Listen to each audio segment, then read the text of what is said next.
Hello दोस्तों, मेरे channel पे आपका स्वागत है। आज मैं आपके सामने जीवित पुत्री का व्रत कथा लेके आई हूँ।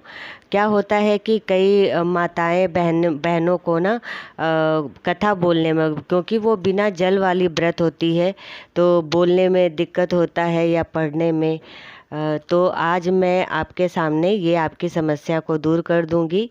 और कहा जाता है कि एक ब्राह्मण के मुख से सुना हुआ जो कथा होता है ना, वो सफल होता है, व्रत जो है वो सफल होता है। तो चलिए, ब्राह्मण ना सही ब्राह्मणी के मुंह से आज आप जीवित पुत्री का व्रत कथा सुनोगे।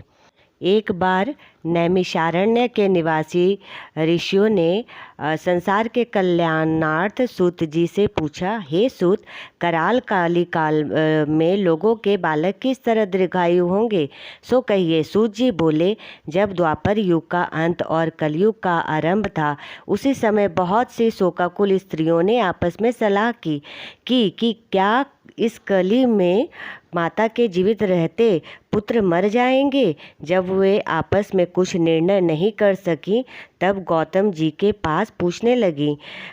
जब उनके पास पहुंची तो उस समय गौतम आनंद के साथ बैठे थे। उनके सामने जाकर उन्होंने मस्तक झुकाकर प्रणाम किया।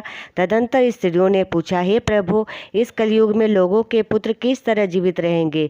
इसके लिए कोई व्रत या तप हो तो कृपा करके बताइए। इस तरह उनकी बात सुनकर गौतमी जी बोले, आपसे मैं वही बात कहूँगा कि जो मैंने पहले से सुन रखा है।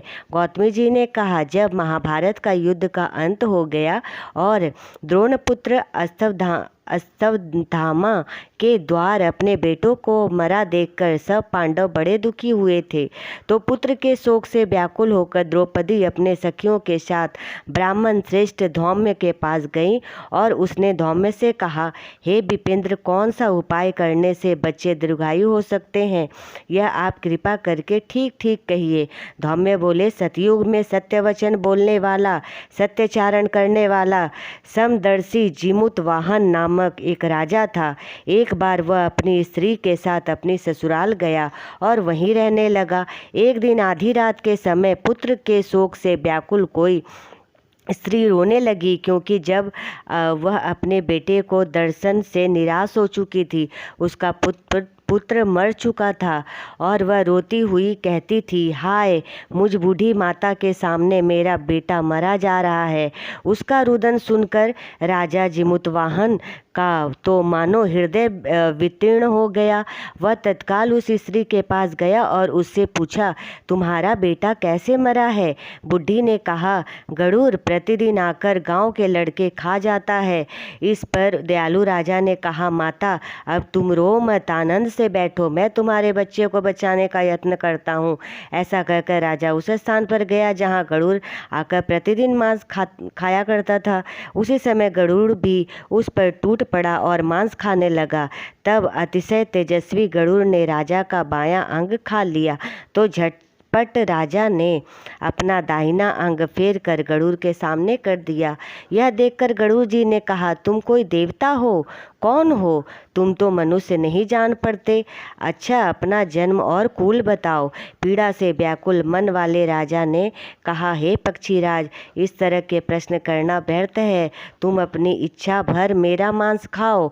यह सुनकर गरुड़ रुक गए और बड़े आदर से राजा के जन्म और कुल की बात पूछने लगे। राजा ने कहा, मेरी माता का नाम है शैब्या और मेरे पिता का नाम है शालिवाहन।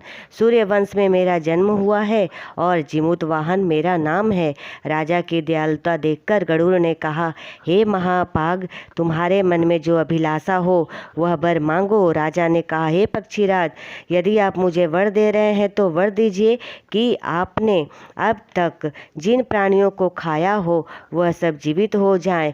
हे स्वामिन, अब से आप यहाँ बालकों को न खाएं और कोई उपाय करें कि यहाँ जो उत्पन्न हो वे लोग बहुत दिनों तक जीवित रहे। तो हमने कहा कि पक्षीराज गरुड़ राजा को वरदान देकर स्वयं अमृत लाने के लिए नागलोक को चले।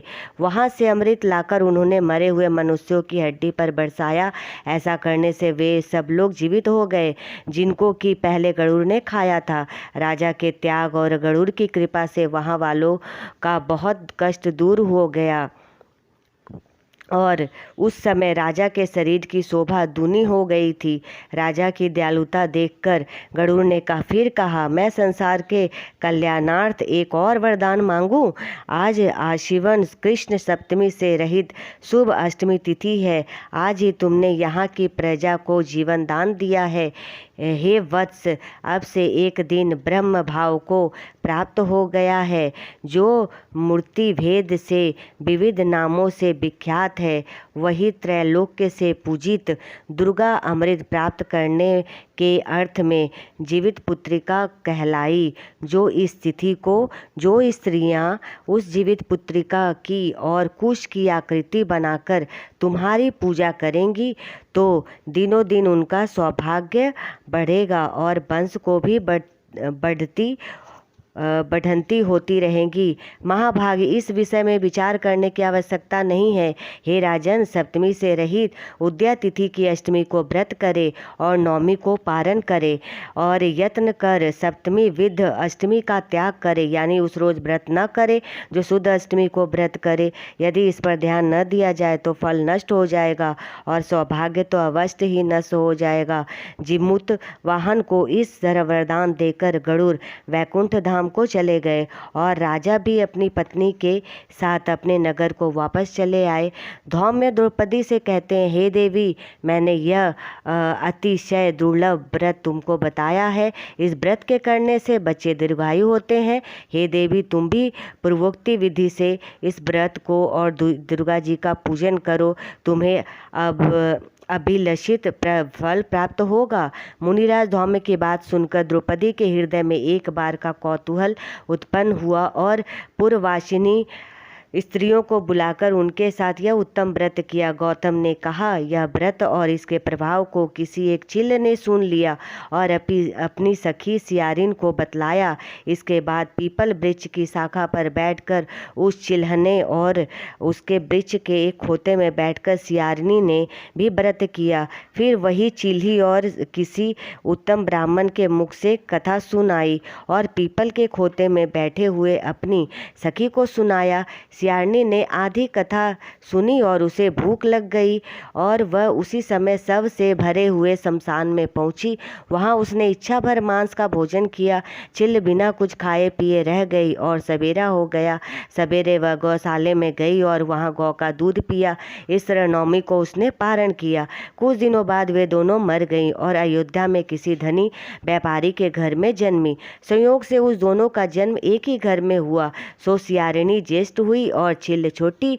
वे दोनों सभी शुभ लक्षणों से युक्त थी, इसलिए बड़ी लड़की काशीराज के साथ और छोटी उनकी मंत्री ग्राहपत अग्नि के सामने विधिपूर्वक ब्याह गई।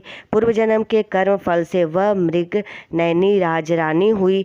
जिस किसी भी संतान को उत्पन्न करती वह मर जाती और पूर्व जन्म की बातों को स्मरण करने वाली मंत्री की पत्नी ने अष्टवधुओं से ससित तेजस्वी 8 बेटे उत्पन्न किए और सभी जीवित रह गए। अपनी बहन के पुत्रों को जीवित देखकर ईर्ष्यावश राजा पत्नी ने अपने स्वामी से कहा कि यदि तुम मुझे जीवित रखना चाहते हो तो इस मंत्री के पुत्रों को भी उसी जगह भेज दो जहां मेरे बेटे गए हैं, अर्थात इन्हें मार डालो। यह सुनकर राजा ने उस मंत्री के पुत्रों को मारने के लिए कई प्रकार के उद्योग किए।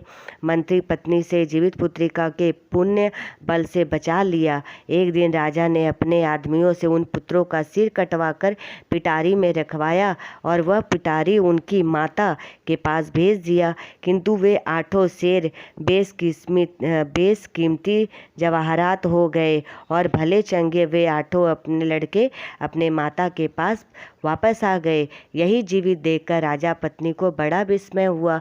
अंत में वह मंत्री की पत्नी के पास आए और बोले, बहन, तुमने कौन सा ऐसा पुण्य किया जिससे बार बार मारे जाने पर भी तुम्हारे बेटे मरे नहीं? इस पर मंत्री ने कहा पत्नी से कहा, पूर्व जन्म में चील थी और तुम सियारिन। हमने और तुमने साथ साथ जीवित पुत्रिका का व्रत किया था। तुमने व्रत के नियमों का भली भांति पालन नहीं किया और मैंने किया था। इसी दोष से हे बहिन, तुम्हारे बेटे नहीं जीते और मेरे जीते हैं। अब तुम भी ओ राजरानी, अब तुम भी उस जीवित पुत्रिका का व्रत करो जो तुम्हारे बेटे को दीर्घायु करेंगे। मैं तुमसे सच सच कह रही हूँ। उसके कथानुसार रानी ने भी व्रत किया, तभी से उसके कई बेटे सुंदर और दीर्घायु होकर बड़े बड़े राजा हुए। सूत जी कहते हैं, सब प्रकार का आनंद देने वाला मैंने यह दिव्य व्रत बतलाया है। स्त्रियां चिरंजीवी संतान चाहती हों तो वे विधि पूर्वक इस व्रत को व्रत करें।